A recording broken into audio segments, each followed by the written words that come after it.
Hello friends, मैं प्रकाश Chaurasia, Raghunath Nagar colony, बारह पत्थर, सिंधी से।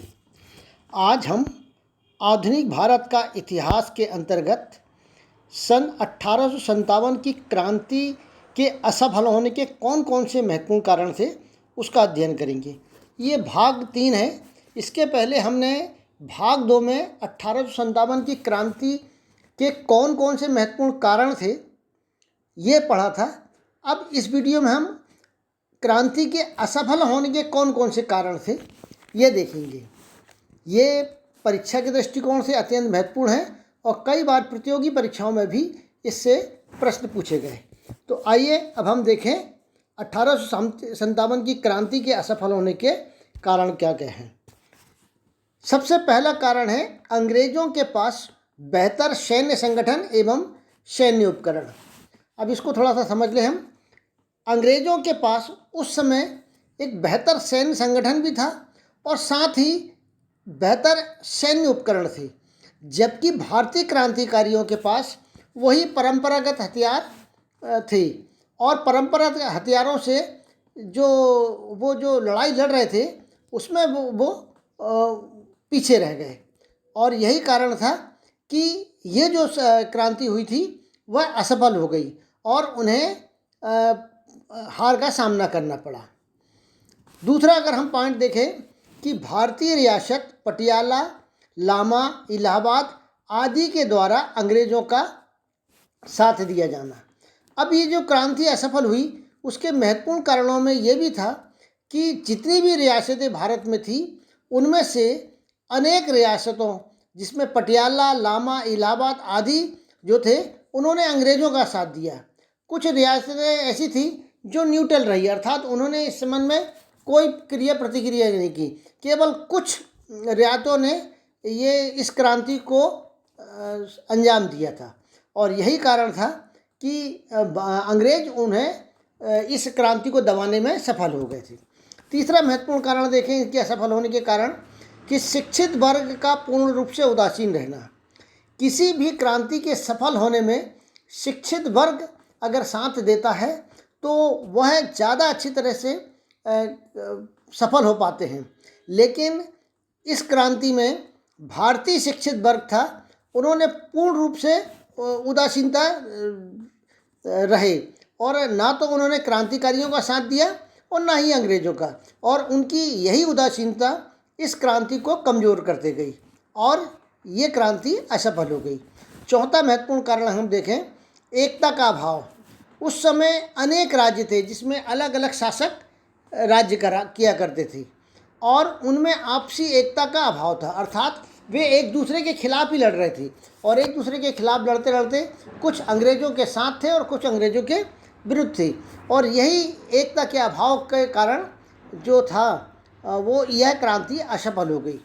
पांचवा अगर हम महत्वपूर्ण कारण देखें, साहूकारों और जमींदारों का अंग्रेज़ों को साथ देना। साहूकार और जो जमींदार थे उन्होंने अंग्रेज़ों का साथ दिया क्योंकि उनके साथ स्वार्थ था। उनकी जो जमींदारी थी, उनकी जो साहूकारी थी, वो अंग्रेज़ों के साथ ज़्यादा सही रहती थी और उन्हें मालूम था कि अगर हम अंग्रेज़ों के विरुद्ध अगर जाएंगे तो अंग्रेज़ फिर हमारे विरुद्ध हो जाएंगे, तो हम अपनी जमींदारी को भी खोना पड़ेगा, अपनी साहूकारी को खोना पड़ेगा।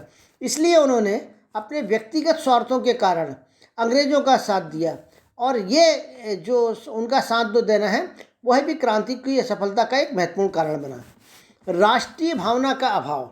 अगर हम देखें उस समय में लोगों में राष्ट्र की कोई भावना नहीं थी, अपने अपने राज्य की भावना उन लोगों के मन में थी। वो केवल अपने राज्य के हित के संबंध में विचार करते थे, उसके हित के संबंध में सोचते थे। बाजू वाले राज्य में क्या हो रहा है उनको इससे कोई मतलब नहीं था। जब एक राज्य में क्रांति हो रही है तो दूसरा राज्य बिल्कुल न्यूट्रल बैठा था और अंग्रेज़ वहाँ पर अत्याचार कर रहे थे। उनको अगर ये पहले पता होता कि अंग्रेज़ों का साथ न देकर वो क्रांति में साथ देंगे तो शायद परिणाम कुछ और हो सकते थे। इसके बाद है अगला है समाज के सभी वर्गों का इसमें हिस्सा न लेना। समाज अलग अलग वर्गों में बटा हुआ था और कुछ वर्ग इस क्रांति में साथ थे तो कुछ वर्ग इस क्रांति में हिस्सा नहीं लिए और उनका हिस्सा न लेना भी इस क्रांति को कमज़ोर करता रहा। आठवां अगर हम देखें कि कुछ विद्रोही नेता निजी स्वार्थों के लिए लड़ाई लड़ रहे थे। यहाँ पर जितने भी जो नेता लड़ाई लड़ रहे थे उनके व्यक्तिगत स्वार्थ थे और वे अपने व्यक्तिगत स्वार्थों के कारण ही अंग्रेज़ों के विरुद्ध लड़ाई लड़ रहे थे, जबकि अन्य जिनका कोई स्वार्थ नहीं था उन्होंने अंग्रेज़ों का साथ भले ही ना दिया हो लेकिन क्रांतिकारियों का साथ भी नहीं दिया और उनकी यही भावना मतलब इस क्रांति को कमज़ोर करते गई और ये क्रांति एक प्रकार से असफल हो गई। अगला अगर हम देखें तो बहादुर शाह जफर में सैन्य नेतृत्व क्षमता की कमी। इस जो पूरी क्रांति हुई उस क्रांति का नेतृत्व बहादुर शाह जफर को बनाया गया था और नेतृत्व करने के लिए उन्हें कमान सौंपी गई थी, लेकिन एक तो वो अत्यंत वृद्ध थे, दूसरा उनमें नेतृत्व की क्षमता का भी अभाव था और वो वैसे भी मतलब इस क्रांति के नेतृत्व नहीं करना चाहते थे, लेकिन जब उन्हें अपना कुछ स्वार्थ दिखा कि अगर अंग्रेज चले गए तो मेरी सत्ता बरकरार रहेगी तो उन्होंने नेतृत्व करना स्वीकार कर लिया, लेकिन उनमें नेतृत्व की क्षमता की कमी थी और ये कमी ही अंग्रेज़ों को मतलब विजय दिलाने में सफल रही और ये क्रांति असफल हो गई। अगला हम देखें, देश के बहुत बड़े भूभाग में क्रांति के प्रति उदासीनता। इसमें पश्चिम बंगाल, उड़ीसा, पंजाब, कश्मीर, दक्षिण भारत क्रांति के प्रति उदासीन रहे। अर्थात पूरे देश में अगर एक साथ क्रांति होती तो शायद हमको सन 1857 में ही देश को स्वतंत्रता दिलाने में सफलता मिल जाती, लेकिन बहुत बड़े भूभाग में केवल उत्तरी और कुछ मध्य भारत के क्षेत्रों में ही ये क्रांति का बिगुल बजा, बाकी अन्य क्षेत्रों में क्रांति के प्रति उदासीनता रही और यही उदासीनता इसकी असफलता का एक बहुत बड़ा कारण बन गई। अगला हम देखें, विद्रोह समय से पूर्व हुआ था।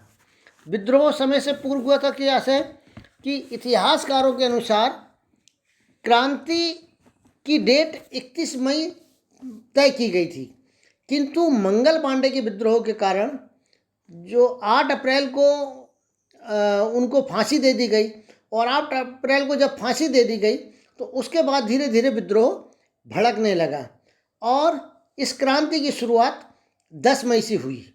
अर्थात जो 31 मई को क्रांति शुरू होनी थी वो 10 मई को आरंभ हो गई और इतिहासकारों का मानना है कि यदि यह क्रांति 31 मई को आरंभ होती और संगठित रूप से एक साथ होती तो शायद परिणाम कुछ और अलग हो सकते थे। अगला हम बिंदु देखें, 12वां बिंदु है कि अलग अलग समय में विद्रोह का होना। विद्रोह के अलग अलग समय में अलग अलग स्थानों पर विद्रोह का होना भी अंग्रेज़ों के लिए लाभप्रद रहा। एक जगह अगर विद्रोह हुआ तो अंग्रेज़ों ने पूरी ताकत से उसे विद्रोह को दबा लिया, उसके बाद जब दूसरी जगह विद्रोह शुरू हुआ तो उन्होंने वहाँ जाकर उसको शांत कर दिया या उसको दबा दिया।